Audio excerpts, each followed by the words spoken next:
Hi guys, maswera sei guys, maswera sei daizanai. Tikurumidze kufamba, tine nyaya imwe. Iwe chi asi haudi kutaura neni here? Kutaura nani newe kumelishoni? Who are you talking to? Like that? Do you know me? Who are you talking to? Like that? That's a beautiful flag. Yes, beautiful flag indeed, my brother. It's not direction right now. We've got a very beautiful flag behind me, guys. The flag here, but no direction. It's just a flag. No direction. That's not direction, guys. Right. Guys, the time ndatiri kandibatanze mondiregerera masikira ere guys ndakubatanza aya makambani aya hapa ose because ndoda kuti ndikapedza ndopinda mune nyaya imwe yatina yemuswara nhasi inove nyaya inogwadza chose inosiririsa inogwadza bedwe inosiririsa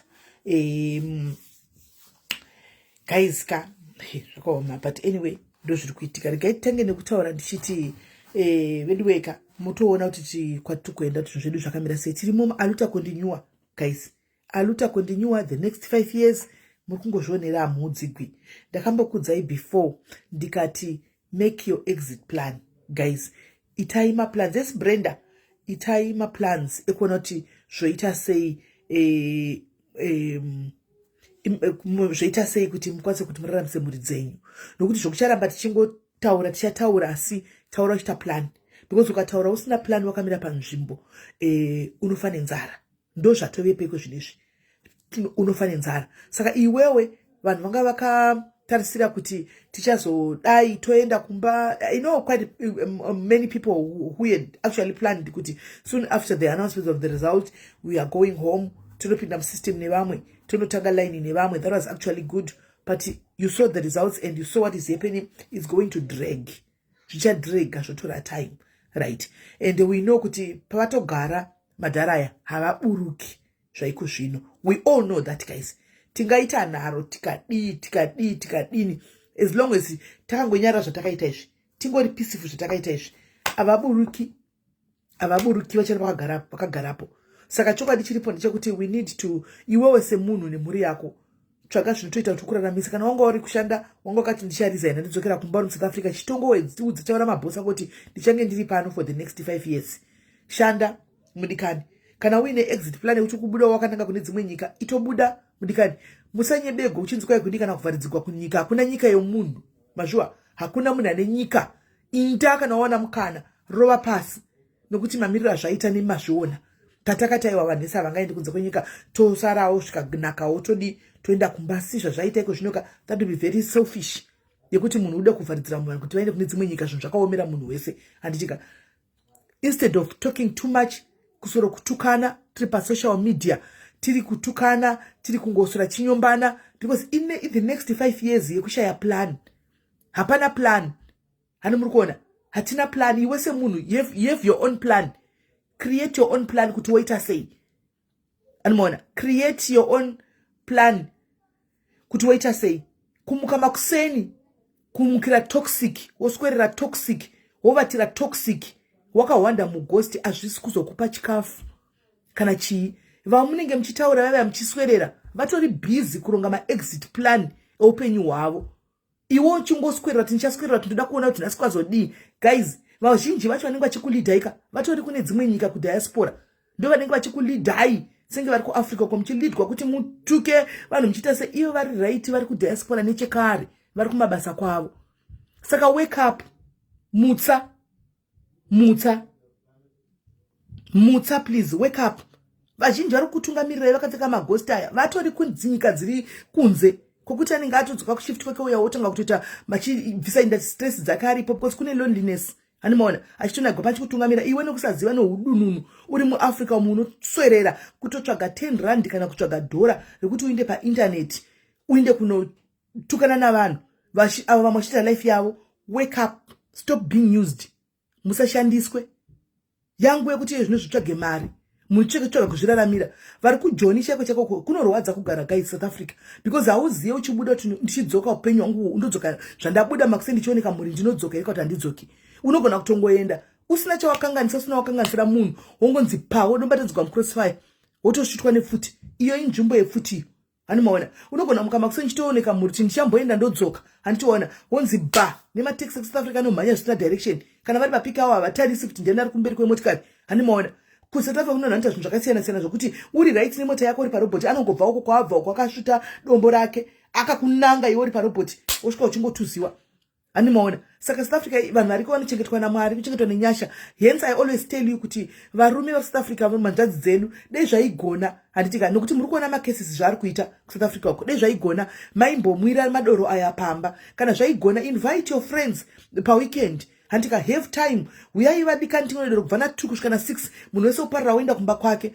That way you're also preserving your own life because ivo Mwari chaivo you can't live a reckless life uchiti Mwari vanondichengeta handiti zvinoda kuti iwewe uzvichengetewo kuti Mwari vakuchengeta. Unamata kuti Mwari saiwo ziso renyu pamusoro pangu nemhuri yangu. Vana vanobuda chienda kuchikoro chaiko makuseni unochinzwa vana kuchikoro kwabewa nebanga ndozvikoro zvemuSouth Africa ndozviriko but vanhu vari kugarira kuti zvinotogodiko handimaona nokuti kumba kwacho ndikaenda ndonotangira pai animazviona. Saka munhu akungoshingira kuti at least uku ndiriko muri kukwanisa kuwana chekudya haisi kurara nenzara at least zviri kutoita vana chidya chinda vachienda kuchikoro ikoko kuforeign land ikoko. Even education system yeko SA guys munozviziva kuti haina mbofanana needucation system yekunyika kwedu.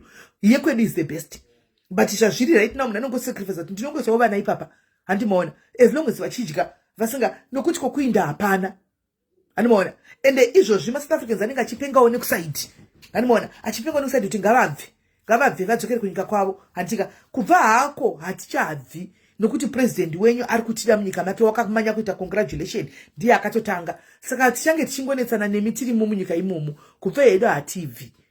Izvozvo zvinhu zvokutongoti vanhu vagare vakatongoziva. So guys itai kana wanga wakagara uchiti wanga wakaplan wakapeka mabag it's time for you to unpack those bags and sit down. Mari yangu ida uchanza kuenda kumbaya chitarisa kuti woitei nayo chichaga kuti wochitei nayo wotanga business handika muSouth Africa imomo varimo veRu Premium Spices vari kutengesa maspices vari kuhodhesa. Ndakakudzai kuti ngaiite side hustle usararama uchitadza dzakagara ndotengesa maspice chete. There are a lot of things that you can do handimaona.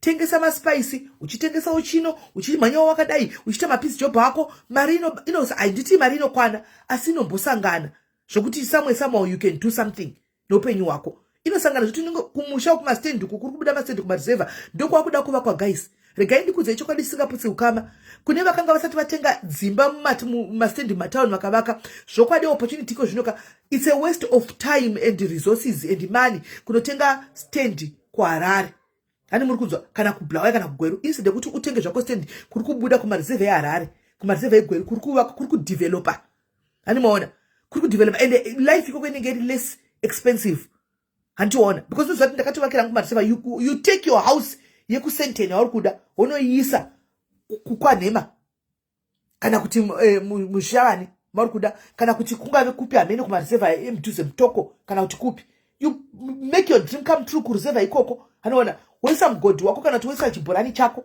hani mazviona woisa masola ako haunetsani nevanhu kuti magetsi hakuna chakazodai hani maona haunetsani nongoita life yako munhu wese anobika kwaari handika. Vazhinji muri dziri kuZimbabwe kudzine vana vakaenda kuna diaspora ndopaunoti maspice ako aya pasaidi uchitengesa maspice ako kune vanenge variko handimaona. Vanhu vari kurarama life dzakanaka kumamisha zvikuru dodai vari mutaundi nokuti zvimwe zvacho navanotorima handimaona. They go kumaminda kwavo vachinoita magadheni avo vachirima handimazviona. Kune avo vanenge vanogona business guys haudziwi hautomboringe kupinda mumunda machona.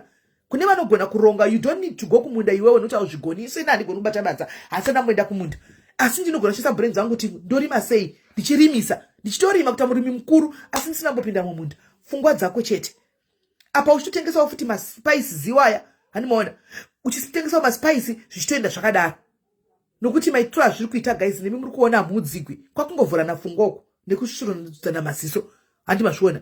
Kuna nadema kwake maimboseka muchiti kumareserva kungadi it's developing guys fast dzimba dziriko indai munoona hamudzigwi endai munoona kuti sendoni yakatogwekaiswa kwademako zvazvokuti maiti kumareserva maiti kudii it's fast growing manje munenge musikasati kumareserva chikuru une pako paunonzi ndepako animaona chikuru ndekononzi ndepako iwewe handitika. We don't believe in fetish things isusu zvokunzanzi kunozoroiwa vari kumareserva anoti kupi muroya hana location kana chida ngokuinga kana kudiaspora vangani vamuzochinzi munhu akadonha kudiaspora handika akangoona kune munhu akanzi akangorumwa nemasvosve paairport paitho achipinda pane majuru akabva atonzi dzokera kumba. Muroya anongoenda kwese nokuti muroya anochesa rusero. It's spiritual. Anomaona, it's spiritual. Saka anosvika kwaanoda. Zvezvo, just go there, have your life peaceful. Handika mutauni varoi vangorimo everyday varongobatwa mumataundi varoi. Muroya ari kwese. Just go there, go and have ukama wakanaka nevanhu, ugare zvakanaka nevanhu. Handika vanokuroya kuti wadi. But ukaita munhu anenge achisvika achimboda kuzvita munhu akangwara paground anoda kuchipindira nyaya dzevanhu, uchipindira makuhwa evanhu vasingazi uchipindira obvious unomakwa nevanhu. Ukangoenda just go there, be a good citizen, yanana nevamwe, style zviri kuitwa imomo, pindawo imomo, uchibatana nevamwe kusvika rufu uriko, ukaitwa zvakati wonewo uri kumira nawo pakati parikudzidzwa contribution, pinda mugood books dzevanhu. Simple. Chinonzi munhu kugara nevanhu zvakanaka. Ndo chinonzi munhu. Zvezvokuti anzi varoi kumba misha kuti misha tese takadaiso tiri 400 pano. Misha yedu yega kune hama varoi variko. Kunotori nevaroi vari mumamisha medu imomo. Asi vakachikonewa zvine kuti vanhu vanombotadza. Vakatombotizama. Asi nokuda kuti mushonga wabati pasina chironda zvinongoramba. Andimaona. So kana ukangwara guys, plan your exit. Musapembedze Satan dance sochika muroi muchinamata. Andimazviona. Muroi belongs under our feet. So ndiri kuti vasikana vanoda kutanga side hustle yavo, Ru Premium Spices iyo iripo. Handitika please we Ru Premium Spices muri comment section, can you please pin in the number vanhu vahodhe. Yatove nguva is the time is now. Yekuti vanhu vachitanga kuhodha vachitengesa. Handika the time is now. Parutoshaikwa ari kudiaspora kuno ndanetsegwa maningi kiri maspice wayo zvisingaiti. Thank you Ruri Jones ne100 stars. Thank you. Nditoshaya kuti mudhani angapinza maspice because kunoku munhu akakwanisa kumapinza kunoku aita mari. Jackie Ngarande, how are you, young sister? Thank you for the good job that you are doing. You are doing a very good job at your age. Uchigona kurwadziwa nesituation yepaground. It shows kuti uri mwana wezvema chokwadi. Andichimaona. So guys, itaisa izvozvo munhu nemunhu ndanohodha spice rako utengese, usachamira, go and itsvaga plan kumareserva uko kunana sabhuku, tenga stand yako, start building now, uchita tuntu uri kuita. Andichimaona uri paground.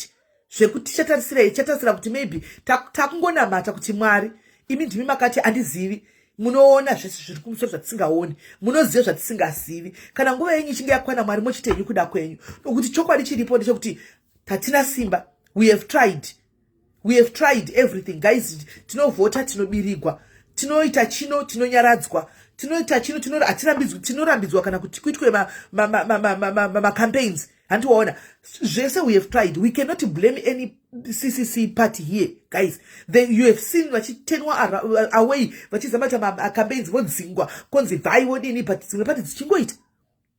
Handimaona. So hapana free and fair election zvayo pachokwadi yakaitwa. Hapana, tichazozviverenga munhau tichaverenga nawo mangwana tichazozvitaura. Handichimaona. But we all know what is happening background and everybody is disappointed.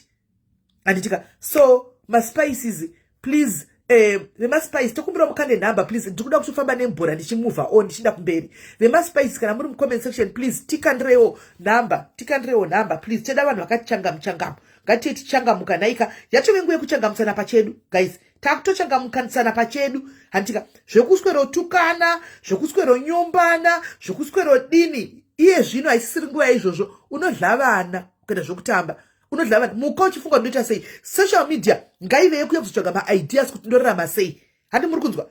Social media ngaive kutsvaga ma-ideas nekubvisa stress kuti ndorarama sei. Vana vangu voita sei. Handi muona todya sei. Ndo social media zvafanwa kuti ikurepresente. Vakawanda vari kuyambuka nesocial media. Vayambuka iwongori busy. Handika kuti ndinenge ndichingotukana nevanhu, ndichingonyora vanhu, ndichingodini. Vakawanda vari kuyambuka nayo. Zvikuru sei vari kuAfrica munondirwadza because you are being used and you don't see. Hamuone munoshandiswa nemunhu anenge ari kudiaspora kudhara but you can't see. Hauna chekupa vana manheru but uri forefront une ghost rinenge riri kumberi uchitukirira vanhu. Andichataura hangu zvimwe zvakamboitika kuseri kwemazuva apfuura but vazhinji venyu vari panapa ndifunga munozviziva kuti kune ghost rakanga richipinda mumainbox evanhu rinozikamwa zvokudaro richikumbira kupema, richipema mari nokuti zvinhu zvanga zvaoma. Ndakamuti auya kwandiri ndikati kwakanaka. Ndakapa namba yeWhatsApp yake ndine machatsi ndine zvese. Ndinongochengetawo hangu handisi munhu wema-V11 kuzobudisa asi waitoona akatanga kukorora. Ndikati but ndinganokwanisa kubatsira. Ndaiziva ndakanga ndamboona ma-comments ndikatomuudza kuti ma-comments ako ningi uyu atori paground zvauri kuti wave kumusha kuZimbabwe. Ningi ari paground kwanisa kubatsira but akuendeki nekuda kwema-comments aita chitukirira munhu neghosti rinozikama zvekudaro pasocial media apa. Handisi kunyepa, ndofunga vakawanda venyu munotozvitestify because ndakazovingwa neabout 3-4 people vachiniti SIS MELLY kundikati aiwa nini wakatoyawo kwandiri. Ani muri kuona nini wakatosvikawo nekwandiri. So ndakatosvika pakuona kuti rega ndichibloka because ndakazoti nda kutaura nyaya yacho ndichiudza admin team kuti onai ndichivataridza vakati munopenga here SIS MELLY. Iwe mwoyo wangu wetsitsi uyu guys, ndandabatwa netsitsi mwoyo wangu wetsitsi uyu akukorora statement akorora ndi mwoyo wangu wagwadza. Ndikati saka wachida kuti uitei nditange pachikazi munopenga here SIS MELLY. Are you sick in the head? Murukangama rumuna nozikama igosi nozikama kai. Ndakabva ndanzikosvika nzipei foni yanga yabva yabvutwa akabva block pafront bangu. Moyo ngati but tingazisiya munhu nenyaya tingazosira chakaipa nechakaipa here. Zvikanzi not on this one. We are not going to do that. Aiwa ndichatauri mazita chenai because handina kuti ndiye kuzotange ndiri kunyadzisa. Nokuti ndichataura zita munhu wese uno kuti ndiani nokuti vakawanda vakatopindigwa. But vari kuzviziva mucomment section munogona henyu kunyora mazita. Munogona kunyora zita mucomment section. Handichika nokuti makawanda. Munogona henyu kunyora mazita mucomment section. Nokuti vakawanda vakapindigwa. But ina ndakuya kuzofumura munhu. Ndangoti ndingokutaridza is an example yekuti muone kuti zvinozomira sei mangwana. Panomira sei. Ndangoti ndikutaridzei kuti mangwana munozoda kuti musashandiswa muri paground kuAfrica. Akasvika pakubva kuSouth Africa shuwa munhu akatinda kuZimbabwe ende munhu wechirume for that matter. From SA to Zim. Ndofunga munotora mazana mucharioni. And from what I know, somewhere anogona ngangari admin here, moderator kumagroup iwaya. Antimaona, munhu zvandikutaura munozviziva. Antimaona, akasvika pakutonditi ndakanga ndambokumbira muridzi wegroup kuti ndiye handina commotion ndinogara. Muridzi wegroup akaniti handikutrust uri ghost kuHarare uko. Takachijoinidzai. Ndikati kana musingasatrustani pachenyu, munhu akanga akambokuemploya uchiita mabasa ako awaiita, wakukumbira pekugara okuti haakutrust hakupi pekugara, otokublock. Handi unoona kuzoti ningu wenyu wangu Melly. Kweni wangu Melly. Anti mazviona. So zvakadaro zvinonetsa. Ndiri kuzama ngoudza especially vari kuAfrica, vari paAfrica kuti please musashandiswe svinudzai. Murume it's true handisi kunyepa, it's very true. Handimaona, it's very true handisi kunyepa. Kuna anonyorawo mucomment section umwe ameno anoita tenda changamire uyo handisi kuti unonyorawo aniwo ina handizoziviwo. Une zita raazonyora kumberi uko ina handizivi tatenda changamire uko. Zvaataura zita raanyora mberi uko ina handizoziviwo. Kuna kuisa mucomment section handimamuona. Mungoisa mucomment section imomo. Asi ndangoti weku-South Africa weku-Zimbabwe South Africa kuti muone. Sometimes guys, zivai social media inogona kuyambudza. Andi muri kunzwa, inogona kuyambudza social media. Inogona kuparadzira imba yako. Inogona kuparadza iwewe pachako. Iwewe pachako vazhinji venyu zvamunotozoita munogona kutove manga musiri vanhu vakadai. But nenyaya social media inokuchinja. I'm talking from experience guys. Inogona kuchinja zvokuti you end up not knowing yourself kuti ndiwani. You end up not knowing yourself kuti ndiwani. Anti mazviona. Saka guys, handizivi. Ngatichinjei unhu hwedu. Use social media wisely. Tsvaga mari pasocial media. Bring your products akutengesa. Open your business. Come and sell here. Handimaona. Come and sell your products here. Vanhu vari kuita mari. Paunozoti papama kudai so. Kuti wakusvinura kudai so. Ndakuda kupinda mulaini ka. Vanhu vaita mari kudhara. Vanhu vatoenda. Munozoti vakawanda vari kuwana makosi vari kumaona pasocial media. Do you know vakawanda vari kuita vari kuwana makosi vanomaona pasocial media apa. Ndo pane vanhu pane varungu vachive makosi ipapa. Ipapa. Ndo pane ningikiri pane vanhu vakawanda kuburitsa makosi. But hauna nguva yekutsvaga kosi kuti uitewo uwane nguva yekuti umbotsvagawo makosi aya kune vamwe kuti ukwanise kuyambuka iwe nemhuri. Ukayambuka iwe wayambutsa mhuri yako. Wabatsirawo murume wako. Vazhinji vakadzi vari munyaya vasaziti mune makosi amunawo amunoshandisa izvi. Varumewo vakadzi venyaya vaziti mune makosi amunoshandisa izvi. But zvine zvakangonaka kuti sometimes ungobuda uchiti baba ndawana kosi. Handiti kwete nokuti ghost ndautsvaga pasocial media paro ndawanawo kosi. Toita sei kutobuda. Antika kutobuda uchitoendera mberi nelife yako wakutoyambutsa mhuri yako. Handifungi kuti kana uine time chaichayo a very many hours zenguva yako dzokuti ungazowana time yekuti unosora uchitrolla vanhu pasocial media. You won't get it. Hauzowani kuti usorotsvaga kuti papeji rakati papostwa kuti kudii, papeji rakati papostwa chikuti ndidzure, papeji rakati papostwa chikuti ndidzure. Unenge usina nguva iyoyo, energy chaicho unenge usina. unenge usisina energy cheche, unenge usisina, unenge waneta, wapedza uda kubikira mhuri yako, wapedza uda kuenda kunoita time, unenge usina nguva iyoyo, unenge wapedza, handiwaona, unenge watoita zvimwe. Saka vari kuAfrica, please, svinurai, wake up, wake up, wake up. Chinonetsa ndechekuti hanzi kosi yatipara, chinonetsa ndechekuti nyaya yemakosi ikai, vanhu vemakosi naivo vakawanda vanenge vari pakati pedu. Ndoda kuudza ichokwadi singaputsi ukama. Take this as a sister from a mother, an advice from a mother or a sister. Vanhu vemakosi ava vari pakati pedu, vanenge vachitokufollowai imimi, vanotifollowa. Saka kosi havangokupi, because unenge uchakushanda mukambani make, handiti une hunhu certain behavior unenge unayo, akutora ukuisa mukambani yake. Anditi makona akuisa mukambani yake, unorepresenta hunhu, unobudisa hunhu hwakaita sei pakambani. You can destroy kambani yemunhu. Saka vanhu vemakosi vari pakati pedu vanenge vachiona, handimaona. They don't just give makosis. Ndakambokuudza ndikati vazhinji vacho they are opting kunopa kuNigeria, they are opting kuenda kuma-Asian countries, kutoti kana une vanhu vekuAsia ndo vandiri kuda, ma-Indians, because of hunhu zvandiri kukutsiurai pano. Handisi kuti ndiri mutsvene, musatizondikote zviri rongo. Handisi muti, nditoriwo mutadzi, nditori mutadzi. Live yangu ndekutengesa hangu my-products angu pano, Real Premium Spice, musakangani uchijoinawo zvakare zororo kuti munhu wangu uine policy. Anditika, right. Asi zvazvinoita ndezvekuti character yako zvauri zvinongokuteverera. Let's say uripo unenge uchinyora zvinhu zvinyadzi, uchitukira zvinyadzi, vari uri kuAfrica uko. Andika uri kutedzera vanhu vari kuma-European countries vati vane life dzavo kudhara. Sponsor ari kuona, ari mucomment section. Wakuzoenda kuti ndipewo course. Do you think anokupa? Let's be honest. Hanzi na mimi tiripo isema course. Thank you mimi, aripo mimi. Do you think anokupa course? Ndoda kuti mushandise brain dzenyu. Do you think anokupa course? Unobuda uchitukirira zvinyadzi, uchinyora uchitukirira zvinyadzi, hausefe haudini. Anokupinza here mukakozi, kukupinza mukambani, kukupinza padhuze naye. It's like kukupinza mba make. Anokupa here kosi.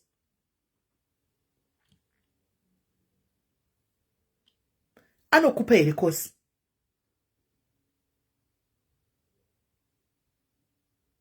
Kosa haribude. Kosa haribude. Sa ukada chino kada kuti ndinonyora neghost ndinoda kudi. Guys, kune vemakosi akuzoita aite kambani. Andika anenge asina kupusa. Munoziva here kuti anotresiwa maghost enyu aya. Anotreswa. Akada kunonyatso zvitsvaga chaiko chaiko, anosera auziva kuti ghost iri riri linked pane munhu akati. Animona. Andozati riri linked, IP address inobuda kazhinji kacho. IP address inobuda ada unyatso kuverify, because hakuna munhu angada kutora muroi kumisa mumba make. Kukuisa mukambani yake kukuisa mumba make. Animona. Kukuisa mukambani yake kukuisa mumba make. Saka muchangofa muchingodona kuti makosi, muchingotora makosi, muchingoona mwachenda. Ndodati muone so far vazhinji vamuri kuona vakauya kunoko. Ndipewo one wamakaona rifokawo. Vana vese inini ndo vaziva, vamwe vacho vaifollowa pano, vamwe vacho ndida kwapa makosi pana pachitanga, vese vakauya kunoko. Ndodati vamwe makaona ndinavo kuAfrifacebook. Wamunozoti angari vocal ndeupi wamakaona? Hapana. Vaingori vana vainyora vaingozvitambira mucomment section umu. Vaingoya vonyora mucomment section voinda. Haumuona achituka achidini, vakaza vamakasva kunoku ndaitofara, hanzi I investigate for a living. Andi muri kuona. Vakasva kunoku vamwe vaitoudza SIS MELLY takapromotwa, vamwe vakatopromotwa. Vakabva padhainiza pakwaya kunoku paine makosi, vatove nezvinhu kumaguto ezvimasupervisor, vato zvakutofaya. Vatotora mhuri dzavo vatove kunoku, zvatoita. Mufunge. Havana nguva chero kachakada paplatform pavo kuzvito vakaguma kuposta rini. Muchatoona kuti vakaguma kuposta pamawall pavo, vanogona kuposta ka1 per week. Kana kutopedza vhiki asina kuposta, because anenge ari busy kubasa. Hana nguva. Hana nguva. Anenge ari busy kubasa. Hanzi, not necessarily course, but as in the abroad, a lot of employers took online to see what person they are hiring. Thank you, Ruru. Thank you. Now, always nishara kuti, sometimes, kana ukanyarara uchitukwa, akusikupusa. Mukoza ndai kudzai, masure kune vaimboti udzati tiri mugende, tinotukwa, tichizonyarara, tichizodini, tichipindure, chitara tandipindure nonsense. To me, it's just rubbish. Because one day, and I did not know kuti one day nichazopinda muno, but day ndakanga kuri kuti ndazopinda muno, ndada kuinda kubasa. Andimaona, ndakaita live nichituka dzinonotorwa. Lucky enough ndina live kumveke one iripo pa social media. Yaigona tondikanganisira zvakawanda. But mwari vanenge vachizivawo future, vaiziva future ndani singazozivi inini. Right now ndika apply nchinzi handina pandakabuda live ndichitukirira munhu ndotaura mafacts. There's a difference between kutuka nekuleya nyaya yako sezvairi. Handi muri kunzwa. Saka please be very very careful what you go around commenting and what you go around saying. And more, what you go around saying and commenting muma streets. Be very careful because nyika yedu yaipa mese mimi mess up. Hapana mnasiri kuchoka ubuda kunzapa. Kana uri ku Africa chiti utoda line nokuti ubude. Unele izvozvo ndine musikana ane makosi. Andichauya kuzotora ini pano ndini ndicharecruita pano. And I'm going to be very careful when recruiting. But ndakambo bobo ndakambozvitaura ndikati munotuka henyu one day muchazotinida. Vanhu chinonetsa ndicho unoshamisika mumwe munhu ari kuAfrica anenge ari paforefront achikutukirira. But akaita dambudziko anodzoka back kwauri kuti ndaitawo problem. Unotuka munhu anogona kubatsira mukana waunogara naye. Uchilidwa nemunhu ari kudiaspora. Azvi make sense. Truly speaking, it doesn't make sense. Unotukira Jake uyo. Unogara naye kuZimbabwe kuti kaita dambudziko makwana unomubata unomufondera anytime anogara anosvika paposition. But unongoti paforefront uchimutukirira. Uchilidwa nemunhu ari kudiaspora azvi make sense. Azvi make sense tara chokwadi. Azvi make sense. Azvizondikanga mau ini ndinongoya ndichita zviri free and fair. Handiti angu zvezano. Ndiye ndichita free and fair pakuti takuda manikikira. Handiti. So far ndikakudzai ndikati ndikuda 3 manesi ari kuAfrica. Manesi 3 handika tikupinda mumakea ramanje manje. 3 manesi ari kuAfrica. Kana unayo ndakakudzai kana muripo uripo chida kosi chida kusukuya kunoku uri nesi. Ndinawo 3 makosi. Ndinawo 3 makosi. Then tine akutoda uyane tofuni akawanda. Akawanda kati SIS MELLY, you know the reason why I gave you this. Makosa ndati mimi mutsvage vanhu is because ndakufollowa nguva yakareba ndichikuonai. Ende mufunge munhu uyu muforeigner. Mutori muforeigner. Akati ndave nenguva sakarogwa nemuZimbabwe. Akati nemurume wangu tine nguva tichingofollowa. You are the very a very credible person kuti tinokwanisa kuti mutitsvagire vanhu ava. Mutipe. We need vanhu makera iwa yako kukambani kwedu. People that are going to vet mimi musati matipa. Wozata mangwana unayachena zvakanaka vatinetsi. Tine nguva tichikufollowai. Tikatoona kuti munhu unotoqualify. Munoona zvinhu zvinenge zvakangonaka. Zvinhu zvinenge zvakangonaka. Saka guys, ngati zive zvatinotaura asi ma side hustle hanzi yes my sisters. Mendi I said it kuti kana aripo ngauye kuseri. I said it, this is the second time tikutaura nyaya kuti kana paine manesi ari kuAfrica handitika 3 vari pano padiaries. Usandivigire sisi vako vasiri mudiary. Handika vari padiaries because tikutora pano padiaries. Inonzi women empowerment. We are empowering our own people here. You by being a citizen, a member of diaries. These are your benefits. These are some of your benefits. Follow our SIS MELLY diaries. Handiti pakatanga mabasa tinotangira pano. We start from here. Totangira pano kutora pano. Saka iwo zvokuti uri mudiary pano ndo paunotangira. Pachibuda mabasa unotangira pano. Tinenge chikuti makawandisa saka tichikuti may the best person wins. Andimona. Tukukumbirawo manamba mu comment section wedu nguri tabvira kutega musiku respond. Sorry? Tanguri tokumbirawo manamba mu comment section nguri tabvira kutega musiku responda. Mune live resistant. Izvozvo yes, tatove netime tiripo pano. Tichadedza, tichafona amusi kudaira. Sorry, handisi kubasa iko zvino. Saka imanga musina kunditega kana ndiudza saka. Tatega. Udzai ari pawi. Okay. Alright. Handimona. Saka gaive real premium spice vauye vaise ma comments. Tinongoita zvatinongoita zviri straightforward pano. Handimona. Saka guys, kunotori nevamwe vanhu vamunodeserva kutukwa. Ende futi amutovatuki munotukwa vasinakana nebasa.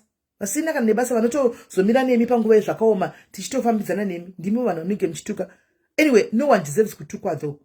Handimona. No one deserves kutukwa. No one deserves kutukwa. Anditi maona. Musadaro. Toziva munenge muri baba ndinawo madiaries angu asingawi ndotozviziva. Ekuti vanhu pavanobva pano vanenge vapfeka maghost. Musadaro vanangu. Inini hangu sesamadha venyu handisi kuzvikurudzira. Ndiri kuti inguva yekuti munhu wese wese ita something, do something, do something, do something. Ndotozati haripo madhairis anenge anawo maghost. Muripo vanangu ndozviziva kuti munenge muriko makamirira kuti mai vedu vakatukwa tondodefenda muchidai. There is no need, there is no need, there is no need. Whether ndatukwa ndakutukwa, please stay away from such things, stay away from such things. If it's going to make them sleep at night and have peace of mind kuti vari kundituka, let them be. Regai vaenderere mberi. Imimi musavangu muri part and parcel. Hanzi musagara pane vanorangana zvakaipa. Don't be there. Regai zvemagosti izvi. Ghost ngarive ghost sekuti no uri kushandisa ghost kuti zviri kuprojecta kubasa kwako. Kwete kungoti unoona goni kuti hanzi ndine ghost kutoda kuzonotuka ndinokomenta. Hakuna chinoitika pasi pezva tisingabudi pachena. Vanangu mugare makazviziva. One day zvinobuda. Andimona, zvinozobudikira pari wrong. Murume wako will get to see that. And your marriage is going to be destroyed. Nezvinhu zvisina nebasa rese. Zvisina kana nebasa rese. Andi muri kunzwa. Zvinhu zvisina nebasa rese. Don't, please. Inini hangu ndakamirira madhairis ari pano anoita zvekupfeka magosta achinotuka vanhu. Please don't do it. Unokanganisa marriage yako. Unokanganisa life yako. Facebook. No, hapana langa. Ndingotaura, just talking like ndingotaura. Hapana. Ndina kwandaona kwandatuka. Ina handisi kune zvinhu zvakawanda saka ndioni. Handiona handisi kumagroups akawanda saka I don't see. Asi ndoshandodza nje kuti ndichingotukwa. Handimboregi kuya. Zvimboiti kuti daily press na kutukwa. Hazviti. But handizvioni zvinogona ngo ndongozati zvinotoitika but ndizati kunoitikigwe musi wayo kwanyogwa kuti kune musi wayo kati handizozviona hangu because ndendisiko ndakabloka handioni. Bible charinotika naroko rako rokurudyi chiuta kuita zvakanaka rigure. In life sometimes we need to protect our sanity by staying away from things zvinotikanganisa. Kuzozviudza wega kuti you know what, ndinochandiri kubenefita instead ndikutoita umwe munhu asiriye. I need to stay away from this. As much as zvichinakidza zvichidini kuzviudza to teach yourself discipline kuti I am not going to be part and parcel of this. Usagare panoranganwa zvakaipa because you are part of that. Please vanangu, hanzi ndajoiti vandaisi vana kuri but ndine vatumwe twana tinonotida zvokudaro. Tinotouya kuseri kundotombotiudza kwaSAP kuti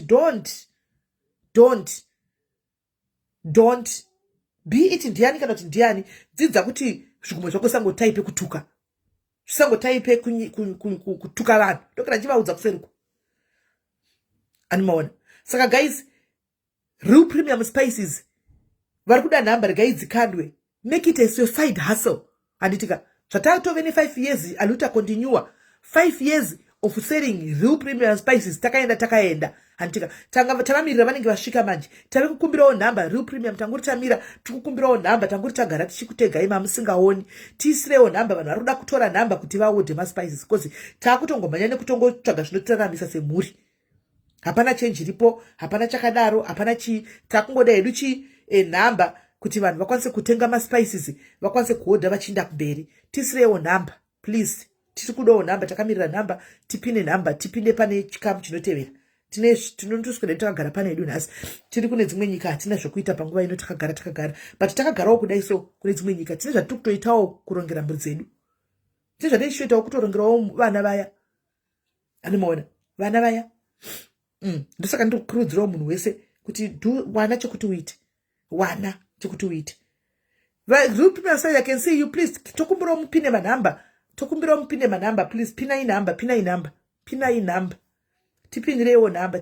I can see you up there. Tipinirewo nhamba please. Vanhu vatore nhamba. Toda kumove on. Tangoti tabvirira kudedza kutega kudi muri pano. Saka guys, kuraini kwaunogara zikwana nekutengesa real premium ishi. Une vaningina vako vanoti every month tipei mari, tizodai tipei mari. Anomaona. Tinoda kuti vanhu vadini vakwanise kuti unokwanisa kuhodha maspice ovatumira kuti ndakurumurai. Munhu handingakupi hove every day. Ndinokudzidzisa kuredza. Start issue. Inotengesa. Vanhu vari kugara mumastreet. Ndakaona real premium iri kuno kuti takaidya pabarbecue nemusaturday. Anomaona. Nesaturday takatodya kune barbecue achitoti yakabva kunikiri. Right, ndakungopina this comment. Manumbers ese munomawana apo pandapina apo. Andi vachitoti takamatenga ndaenda kuAfrica. Vachitoti kana mukaenda kuAfrica please toda mombe maspices. Anomaona. Ndatoona CEO wavo kuti please make a plan because spice raenda nembiri but transport ndio iri kudiwa. Saka maspice torai nhamba apo mese depending nenzvimbo yauri ungohodha vanokutumirai maspices kwamuri. Tobvapo topinda munyaya. Pane nyaya yandichataura panapa after tapedza zvemalife. Pane nyaya yandichataura guys, andichakudzai. Pakaipa pakaoma asi chandongoda kutaura chekuti munhu ka joina funeral policy yako. Guys, takakuvigirai funeral policy inoita 79 rand pamwedzi. Hamudi. Izvozvi kune nyaya ndandichiwa ndagwadziwa sisingaiti nenyaya ishi. Hanimaona. Unfortunately patinenge tichitaura paya handi amudi kuteerera munenge muchiti kutenga rufu gwangu handitengi rufu ina handidai nokuti tiri vanhu vari backwards. We are backwards. We think kuti hatifi. Hanimaona. Of which reality is we are all going to die whether we like it or not. Ndochi chisingatiziki.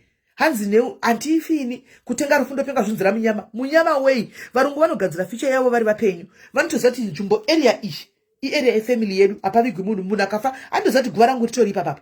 Hanimaona. Ari kurarama akaritenga teneza go aripo hazvina kumbomunzira munyama guva rake ritoripo. Akatenda akatonocheka coffin tini kana ndafanira kuvigwa iri mondisira logo yangu yeChelsea because ndosapota Chelsea apa.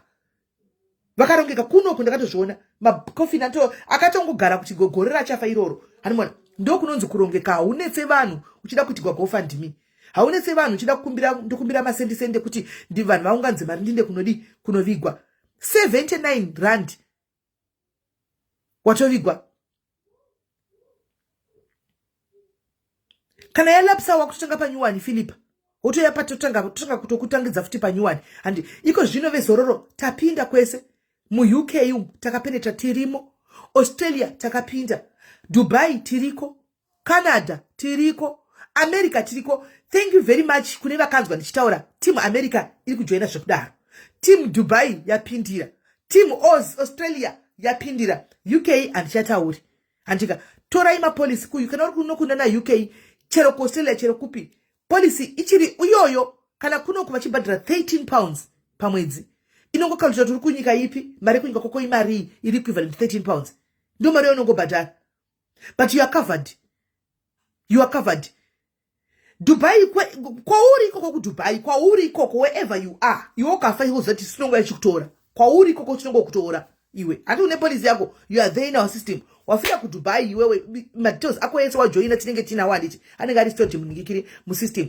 Tinongo zati yau ya complain kuti munhu wenyu afa pakati zvokuti uchafamba sei izvo iwe unenge wafa, don't worry about it. Isu tinoya chikutora vekumba kwako vanongo kutongovaudza kuti pa airport musi wakati tikuya ne mirai muchimirira hama yenyu nehawani hama inenge neyo ku Dubai uko kana iripo ine chapindawo netiketi rayo yatinomupa isusu nerekudzokesa toinda newe nebhodi tosvika ku Zimbabwe heshe yakakumirirai yokutakurai yonoita funeral yese ndo panozoperera sangano.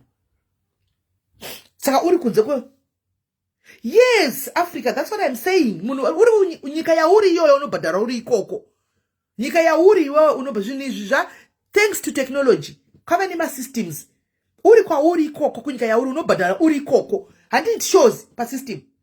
Ma offices emuno mu UK tave nawo ku London and H2 ndo ari process kuti avhurwe ku Birmingham. Hanimaona. Saka chero uri ku Germany azvikutadzisi kuti ujoine zororo ikoko ku Germany because it's international now. It's now international. Saka kana uri ku Germany iwewe pavachauya patichakuregister pane information yatinoda inenge iri mu system. Uchitobhadhara tinotoku acknowledge unotonga ku phone number yako ye Germany tinokutumira message wapedza kubhadhara kuti thank you wabhadhara zororo because it's systematic. Hanimaona. Zvinongobuda pa system. Saka vadikani uri kwako uri mu UK muno ku Germany ku Australia joina itorai police uya kuseri uya kwandiri hanzi yes I also joined. Yes Rosemary akajoina ari ku diaspora akajoina anotobhadhara akajoina. Hanimaona. Yatisati tayanso kufinalize cheche iBotswana chete. Botswana mitemo yenyu iri kunetsa kuti vanyatso penetrate kunyatsoti vaite mapepa ngozi isusu zororo ite company ya yombe inoshanda nemapepa anenge ari zviri straight. Saka kwenyu kune bepa ukorino ameno kuti government yenyu ndo pasati panyatso kuti paite ningikiri, but mu Africa isi vakarogwa nema Nigerians vaya joina imuzvenise varume venyu tinovaendesa ku Nigeria uko tovaendesa ku Ghana uko. Hanimaona. Tinovaendesa kunyika dzavari joina ine mune vana venyu. It's international yes. Botswana ndo pamuchine ningikiri anza Justin ndibatei ku WhatsApp ndibatei kuwhatsapp please, ndibatei kuwhatsapp ndikubatsirei. Joinai mangwana pane chaitika munongodzoka back kwanditi. Sisimeli ndafigwa kumuyu munhu uyu ari papolisi uyu afa. Antika tikuda kutoti bhodhi ndekumba. 3 months chete unenge wamachuwa. 3 months police yako inenge yamachuwa. Ukanzwa joina nhasi 3 months down the line muna December wafigwa. Chero wangu wabhadhira ma 13 pounds ako 4. Hatina choice. Nokuti ndo mtemo wacho. Hatina choice kutotora mari yekambani iyoyo kumeka sure kuti iwe kantika munhu wacho ashaika takutomutakura newe uri kuinda nebhodhi yacho takutengera tiketi rako rokuindesa nekudzokesa kunoviga munhu wako wapedza kuviga munhu wodzoka taenda kumusha isite tiriko futi tichiviga futi tisite funeral yachona. Unofanira kuisa madetails emwana wese Vanessa because tinodhila nezvakanyorwa. Tinodhila zororo inodhila nezvakanyorwa. Kana wakangana kuisa hanzi simelinda ndina kunzisa kuti apa kune no right now imimi Africa you join online asati ave nema office ku Dubai ma office atave nawo iko zvino so far demuno tikutrasira kuti va next year tukuenda kunovhura ku Australia anditi but imimi you can still join online andi zvinogeta online munotenga zvinhu ku Alibaba wani muri kuziva ku Africa zvichiuya online andi mazvona.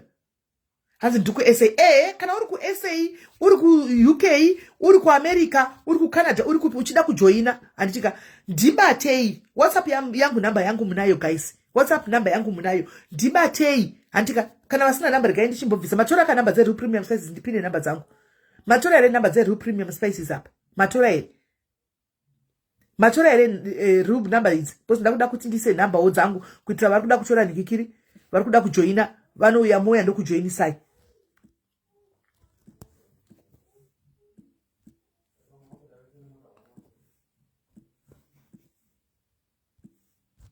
Idzi namba dzangu idzi.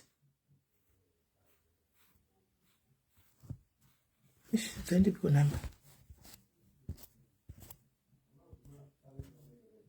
Idzi namba idzi. Ndo namba dzangu. Just send me a message up. Just send me a message papa. Send me a message papa kuti ndo panda tirikuda police nikunyika kwauri ini totangira ipapo anditika totangira ipapo. Just do that guys kuti usawanike uchizoitigwa mudeme ngatikupewo chema but iwe wakarongeka wega pachako anditika ngatikupewo chema but iwe wakarongekawo pachako ani mazvona. So ngative vanhu vakarongeka guys, ngative vanhu vakarongeka tisadaro. Tobva ipapo topinda panyaya ye ma events atinawo guys. Tine event yekutanga anditika yatinayo nemusi Saturday musi wa2 kubva manheru na8 ipungwe guys. Saka vari mu UK muri kuti bye bye to summer. UK people bye bye to summer. Makupinda mu winter. Saka this is going to be your last event summer. Makupinda mu winter. Zvese maiti vabereki everything come kuseri tinokubatsira. Animona tinokubatsira zvese nevabereki vafa kuti vaitewo mapolisi andi vafa kuvigwa vachafauka vanhu vaitewo mapolisi animona.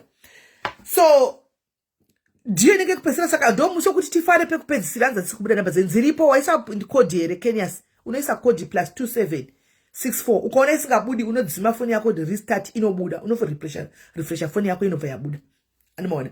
Saka vari ku UK ku Readings musi weSaturday iyi event yeusiku hwose munotodhakwa usiku hwose ku Reading antika tiketi rako 25 pounds chete usiku hwese. Music night tichadambura makumbaya nekutamba tichadambuka nekufara nekuhaikona animona vanhu vachimwa nekudla anditika interacting with each other, socializing with each other, having fun. Goodbye to summer anditika. Saka guys varipo ticket rako ndichakuisira link antika pamunotenga ticket matickets enyu pa Eventbrite ndipo pamunotenga matickets enyu. So far pandatotenga ku advertise. Thank you very much for the support. My diaries akatenga matickets ari kufamba winde yakutotanga anytime from now Philippa, anytime from now yakutotanga. Kune madiaries akatotenga matickets awo.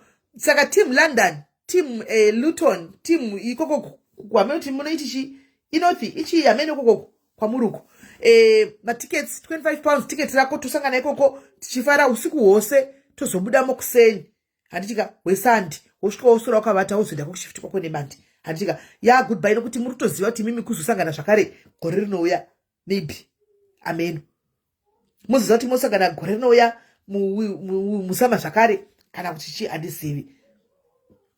Anzi kovezororo vanobhadhira mari 13 pounds rudo ndazvitaura kuti haramuzodzokorudza palife 13 pounds 13 pounds ndazvitaura kuti haramuzodzokorudza life handitika. Saka please guys ngatitengewo matickets tiende ku music night kwatinenge tichitamba rumba tichitamba madhameno zvese guys tichitamba maraga isakura tichitamba maraga ndofunga ndomusi unenge kuti nemabiya angu machembere tichigonyama tichitamba kusvikira kugwada mapasapa musi uyu. Saka nemusi Saturday guys musatu kana uchida unogona kuenda kuseri ndobva ndokupa link racho kubva kuseri kana uchida usingade kuti usina nguva kusitasa kubeki panapa palife unogona ngoya kuseri ndozokupa link racho reEventbrite wotenga tiketi rako paEventbrite andika unogona kubva ungonotenga tiketi rako paEventbrite kwamoya kuseri ndobva ndakupa zvobva zvaita tine tickets tine 2 tickets promotion. Okay,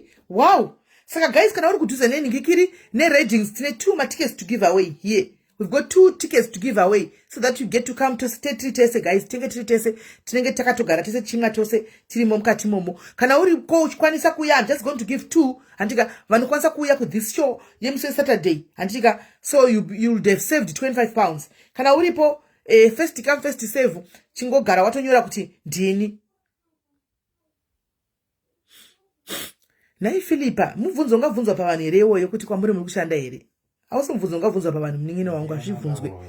Nandizivi pamanenge asingazivi ndi Philippa azvibvunzwe pavanhu munin'ino wangu zvinhu zvakadaro. Tasai pa WhatsApp nenda kuisira line up yona. Okay.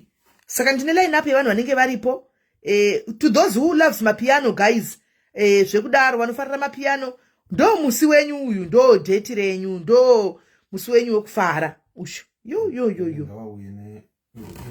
Casino saka ID. Okay, ndine ramimi ra Phoebe gogo ramimi ra gogo vamimi ticket 1 mundinyorerei. Okay. Patoita 2 kudhara paita rudombengo na gogo 2 sorry ndangotora vatanga kuya. Sorry Belinda, I would have loved to give you but watangirwa ne 2 vari pamusora rudombengo na gogo vamimi. Pane line up manyama chaiko chaiko my way. It's a casino. Pakasino guys. Casino saka ngawe munhu wese anofana kuva neID. Pakasino saka munhu wese hanzi ID. Pakasino saka munhu wese ID nokuti kana uri under 18 havasi kuzokubvumidza kupinda. Hani ndizvo. Saka mufamba neID yako muhomwe because pakasino pari strict. Hani maona haupinde usina kutaridza ID yako. Saka please famba neID yako. Parking iripo guys, parking is available. Parking itoripo ipapo. Andichika parking iripo. Tine Letitia Gordon arikubva ku Birmingham. Toita DJ S arikubva ku Birmingham. Toita ku Tanzania uyanogono DJ Kim ndomzi uyanogono. Toita DJ Shaka Koza anenge aripo. Shaka Koza ari ndomzi here. Shaka Koza where the Queen anenge aripo from South Africa. Shaka Koza where the Queen anenge aripo from South Africa. Guys, this is a night a night to remember. Uyai guys, uyai. Puva paita DJ Mugo D uyu ndokukinya. Saka tinenge tiri marudzi akasiyana mukati imomo. We are going to be different nations imomo. South Africa, Kenya, Tanzania because umwe nomwe akarepresentwa nemunhu kunyika kwavo. Yowe Kazi Khalifa anenge aripo. Yowe kani Kazi Khalifa anenge aripo guys ipapapo. Poita those 2 other DJs I don't know ndivana now. Hanzi panenge paine madancers anenge aripo zvakare. Saka guys there is the link rapinwa. Buy your ticket 25 pounds chete. 25 pounds chete ticket rako. Handika kana watenga ticket rako come and tell me kuti tatenga ticket kuti patinenge takagarawo tikuda kuti tivewo nepeduwo. Handiti maona tione kuti tiri vangani so that tiwaridzirwe. Handika patinenge tiri sema diaries tione kuti vangani. Saka tichangogadzirirwa table nemachairs edu nenamba yema diaries anenge aripo. Saka kana uripo please watenga tiketi rako paIvent simeni ndatenga tiketi rangu woti pastor tobva tatongonyoresa kuti kwatinenge tiri vanhu vangani. Hani maona kuti munenge mune marudzi ose. Saka kana uri single ndo musi wokuti unongewo.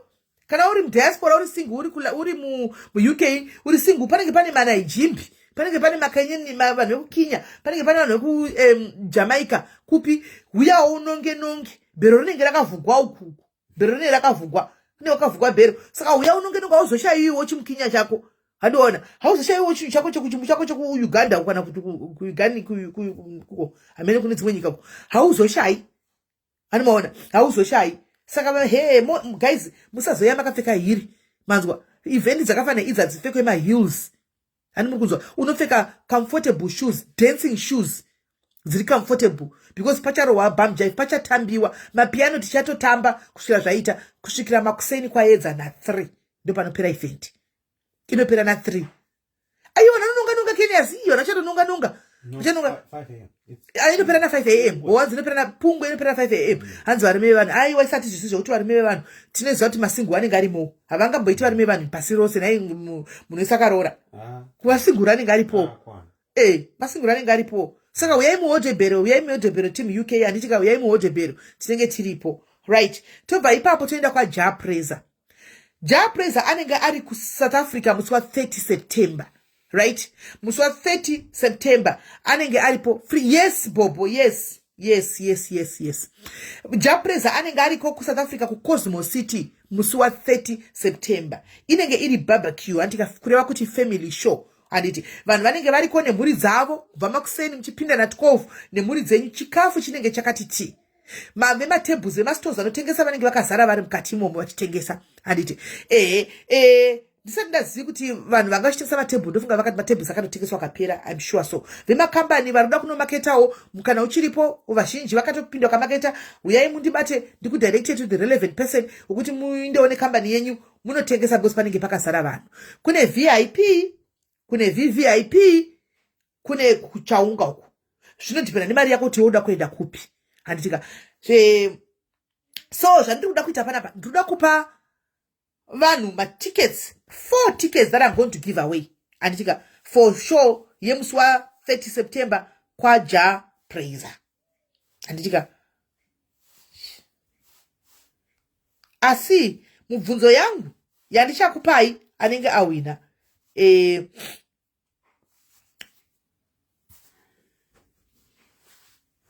ma-UK atotanga kuya uda kuzotenga ndingiri vada lingire kutenga matickets. Ndichakupindura kana ndapedza live guys. I'll answer you ndapedza live. Right. Saka tickets rakore kure kuinda ningi uku ku vanhu vazhinji uku, handitika ticket iri rinenge richita 150, handitika reku vanhu vazhinji, but apa pandinapiwa matickets ndingikiri kapa. VIP, okay. All right. Kumbombera uku 150 ticket yako ukatenga izvozvi, ukatenga right now 150. Ukazoda kunotenga pagedhi, handitika ari limited edition apa, handitika mamutickets anenge kuita 250. Kozoita 300 ukatenga kusvika uchida kutenga cash, ukasvika nguva iripo kuma 6-7 unotenga ne 250. But matickets anokwira. Mimi tere zvandiri kukuudzai, imi muda kunditungamira kumberi, ini ndiri kukuudzai, imi makuda kundipa information, ini ndiri ndakabata information. Handiti unotenga ticket yako izvozvi, handika right now ukauya vhaya inini unotenga ne150. Ukada unotenga pagedhe musi wacho, handika kuti uritenge ne250 iyoyo hunge wasvika uri early bird, ukasvika na 5 na 6 kusati kwazara vanhu unotenga ticket yako ne250. But munozati matickets anokwira nekukuwanda nochita vanhu. Ukazoda kutenga ticket rako na 8, ticket rinenge rakuita 300. Ani mukunzwa? Rinenge rakuita 300. Ukazoda kutenga ticket rako na 10, final price yedu inenge ya 350. 10 o'clock zvichinda kumberi, ticket rinenge ra 350. Mpabati zepa papa. Iningi kiri ku crowd uku, kumbombera uku. Toinda ku VIP 500 rands. 500 rands. Whether wauya nguvai 500 rands ku VIP. VIP yedu isusu unenge munoziva, mune pekugara, munenge mune machairs enyu nematebhus enyu, munenge mune mawaiters enyu ipapo nemawaitresses enyu. VIP. Toinda ku VVIP vanoda kunogara uko kwavo vega, uko mabhozala aya anenge ane mari dzavasingadi kusimuka aya. Ticket 1,000. 1000 rands ndo mari yetiketi. Ikoko zvakare unenge uine service dzako ikoko kwapo kuti usvikwi nemunhu wese kune service dzeko. How you don't need kunosumuka ati ndimi munenge mati toda atidi kunhuigwa neziya vana chitamba toda kungoona takagara toda kutaurana naja praiser toda kutogwa maphotos naja toda kutogwa nemaband members ake kuvvip ikoko ndimi munenge mune access naye ikoko. Ati muri kuona saka 1000 rako kana saka tunetsana nevanhu just get your 1000 handitika then motangira ipapo panenge painana recommerce. Kune vanoziva recommerce munomuziva guys kuti ndi-MC wemhando yepamusoro handitika kuSouth Africa ko we regard him as one of our best wedu kumaZimbabweans Rico handitika right. Saka regai timboita chimwe chekuti ndoda kuti ndimboningirira ndimbofonera promoter ave paground ini nichitora vanhu vahwina handitika guys. handisi kuzoita favor. I am not going to do favor. Ndikuita zvinhu sezvakakosha zvazviri and first come first serve. Promoter ndinokumbira kuti mupinde comment section because I'm about to give 4 tickets and it seems as if vanhu vakamirira saka tokumbira kuti mupinde comment section tikuita zvinhu zviri fair right. So guys, this is what I'm going to do. Handika ndopatida kuona madiaries chaiwo apa. Handisi kuisa namba yangu, ndinongobvunza question, atanga kufona ndikabata foni yake obva wanipa madetails ako. Anditi wandatanga kufona ndikabata namba uchipindura mubvunzo wandabvunza because ndikadai apa mamwe comments anofamba slow kudarika mamwe saka umwe anogona kunge atanga kunyora answer but anotangirwa nevamwe vatanga kudi vakomenda kumashure because mafoni nenetwork zvinenge zviri slow zvakasiyana. Handitika ndati tiketi rangu reVIP riri kuita mari. Tiketi reVIP riri kuita mari. Unofona phone call in and send me ngikiri inozi answer. Ticket reVIP riri kuita mari right. Hello SIS MELLY. Yes. Mubvunzo uchiri were weticket reVIP? Yes, ndiwo mubvunzo kana watofona davira mubvunzo. 500 right. Uyagona uyu ticket riri kuita 500 reVIP handika saka namba yako ndiyo iyi ndatora zita Trolin TROLWEN. Alright right. Trolin awina ticket redu rekutanga handitika chiregai henyu kufona vamwe makoza awandisa chiregai kufona ticket redu rawina. Congratulations my sister. Ticket rako rekwaja praiser musi wa 30 September right. Ndabvunza guys answer 1000 ticket rawinwa 1 ratowinwa ticket uya answer 1000 no tataura VIP kuti kuita mari right. Ticket redu handitika rekutanga before 7 riri kuita mari. Rekumbombera before 7 ticket riri kuita mari. Hello.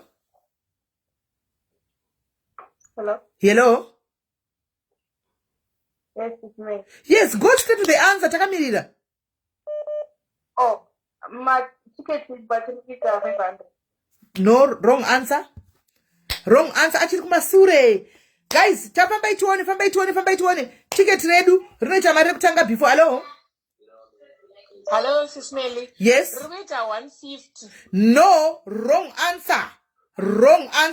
Tererai kana mnachitaura. Wrong answer. Tererai kana mnachitaura. Right? Wrong answer. Hello. Yes. Ticket before 10 250. Thank you. 250. 150 is online. 250 do answer. Rega ninyore stara kone namba yako. Thank you. Mira ndinyore.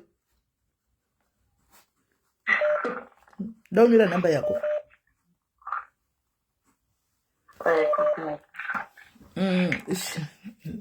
Manje ndakaita zvokuseva saka raidedzera.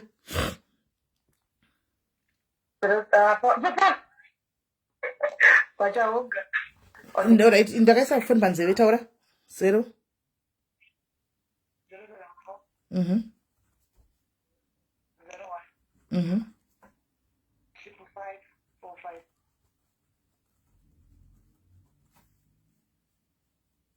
race. Okay. Right. This is the winner number 2. 2 more tickets to go. 2 more tickets to go. 2 more tickets to go. Asanda vunza kutofona. Asanda vunza mvunzo chi3. Asanda vunza kuda kufona ndizira direct chi. Right. Mutambo wedu uyu wecho iya japresa uyu. Antika uri kutanga nguvai. Uri kutanga nguvai uzvakare uchipera nguvai. Hello? Hello? Yellow? Hello? Hello, SIS MELLY. Yes. 150. Man, no, wrong answer. Thank you, my sister. Hello, dear. Hello. Yes, mtambo utanga nguvai uchipera nguvai. Pagete pachavurwa na 5 a.m.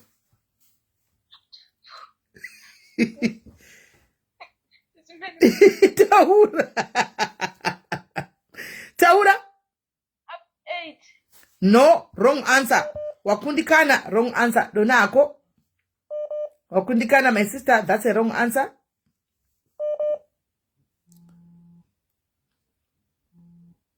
Hello? Yes, SIS MELLY. Mtangana 10 a.m. kushikana 2 a.m. Well done. Well done. Well done. Dear winner, where do you? Which number 3? And then you're getting number. Can you please did the 0 numbers? I can't say 078 uh-huh. 26 Uh-huh. 22 Uh-huh. 415. All right, sharp. Right. This was our 3rd winner. Ndakwinda kumubvunzo wangu wekupedzisira.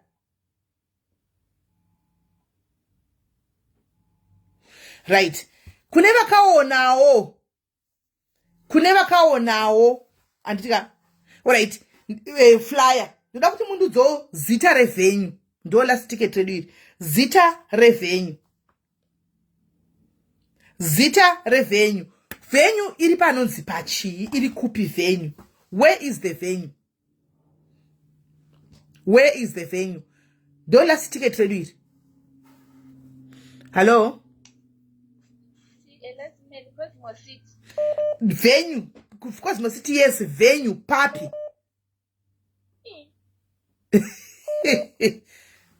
You see?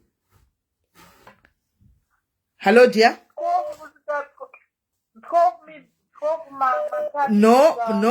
Manono makonewa. Tatodarika ipapo. Tatowe kune last question. Right?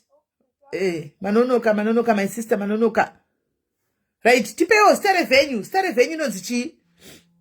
Zitare venue panonzi pai. Hi, dear. Hello, SIS MELLY. Yes. Cosmo.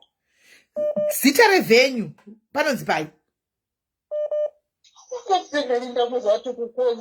Sorry, number. Sorry. Hello? Jacaranda Cosmo City, SIS MELLY. Jacaranda Cosmo City. I can say ndakungo kupa angu, but anyway, the answer that I was looking for was Platinum Lounge. Do ya nanchi chaga Platinum Lounge. Jacaranda is a new name, but just because you were that's the name ripo. Takutongo kupo ticket. Rigandinyore number. Ndio number ya kweli. Ndio number. No, SIS MELLY ni jamunda nganyi ngwa comment section. Jingo tere live. And this kenda pangu ndikenda na barungu wangu out. Ipemwe mu cherwa mad. All right, sharp. Right, takufunza mumfunzo guys. Msatitambisire time guys. Anditika msatitambisire time. Right. Pana supporting actor ripo. Pana supporting act name. Andika supporting act name iripo. Anditika. All right, tisunga kunetsai. Regaiti ndichage ngikiri. Ndichage answer ndichage question iripo. Right. Jau ya chiuya guys. Ndataura ndikati ku VVIP kune maservices anepiwa anenge ariko kuVVIP. Can you please tell me the services dzinenge dziri kuVVIP dziriko siko kune kumoko ndedzipi? Maservices ari kuVVIP, VVIP asiko kumbombera ndeapi? Hello? Under Cosmo City. Sorry my sister, no. Vachiri kumasure kwenguva, tave kumberi. Guys, we are not going to get you. Mabwafona kona ticket. You can't call 2 times. Antika, you can't call 2 times. Tinoda ukupa wamo ticket. Antika. Hello? Hello, Simeni. Itai first air. Kuvi kunenge kune my own way trace and unenge une chance yokutora nama pictures nana. Yes. You are our 4th winner. Number ndikuzoona but zita renyu andisikuziva saka ndinokumbirawo number. Sera riri sezvazviri nokuti muzosvika mautare mwezita remberi paFacebook voti hatikuzivi. Mozari? Joyce Sangana. Joyce Shavangani. Sangana. Okay. HLA. Ndanyora. Right, ndaona. Right, congratulations to our 4 winners. Taking photos, yeah, but anyway, taking photos with so unaenda kuvereka zvakakunyora. Congratulations to our 4 winners, guys. Ma tickets are 4 ayenda. Anditika ma tickets are 4 ayenda. Ma tickets zvakare eku amapiano night session ayenda. Anditika. So guys, ngatitenge ma tickets edu now. Ndichakuisira link repo kwamunotenga ma tickets ekwa Japreza. Handika zvakangonaka kuti ugare wakatenga ticket rako. Ndichakuisira link rekwamuchatenga ma tickets ekwa Japreza. Handitika ende ndichange iye uchidzai zvakare as we go. Handika tichifamba as we go ndichange ndichingo kuye uchidzai zvakare nezveshow yaJapreza because iriko musi wa 30 September. Saka tichine mwedzi wokuti change chingoramba tichingouya tichingoenda kudaro. Kana kuti ma promoters azofunga kuwedzera ma tickets aiwa no problem. Handimona tinenge tingoya chingodi chingokuudza iwo chingokuwinisa ma tickets. Zvanasi toda kungotenda guys chiti let's go and support our team. Ngatisupport ma team edu aya guys tione kufamba. So imimi guys don't go away. Ndakuchidzoka manje topinda munyaya yedu yezuva ranhasi. Musaenda nditika apa nanangu yakuzotengesa ma products. Musaenda todzoka pano topinda muchirongwa takaenda.